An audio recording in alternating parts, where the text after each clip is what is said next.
Good morning. I'm Pastor Randall Knighton, pastor of Spirit of God Christian Church. And during the next few weeks, we wanted to look at a couple of devotionals with some things where we will concentrate on not underestimating some key factors in the faith of Christianity, which sometimes, and oftentimes maybe, we even do underestimate. So today we want to start out with this devotional series piece of never underestimating the power of prayer. So let's look at the word and then talk about how we can make sure that we don't ever underestimate the power of prayer.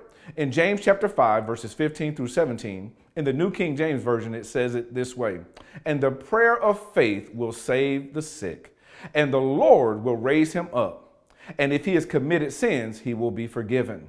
Confess your trespasses one to another, pray for one another that you may be healed. The effectual fervent prayer of a righteous man availeth much."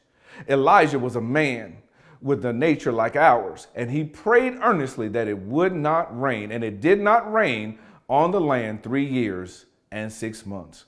We should never ever underestimate the power of prayer, for prayer is what I always like to say, it's about petitioning and listening. It's us making our petition to the Lord, but it's also listening to the voice of the Lord. What we see in just these few scriptures is that God makes a promise that the prayer of the righteous will avail much, that it will produce much. And so we have to make sure that we understand that we're using and utilizing our prayer time to petition the Lord for his perfect will to be done, but also listening to the Lord for his instruction on what he wants done from us. Elijah, the scripture mentions, had a nature just like we do, and he prayed that it would not rain on the earth, and it didn't for a period of 3 years and 6 months. Don't you know that that means that there's great power in your prayer? The Lord wants to hear from you. That's why he tells you that you go into your secret closet and pray, that he knows what you have need of, but God just wants to hear you petition him, believe him and ask him for it, and then listen for his instruction each and every day.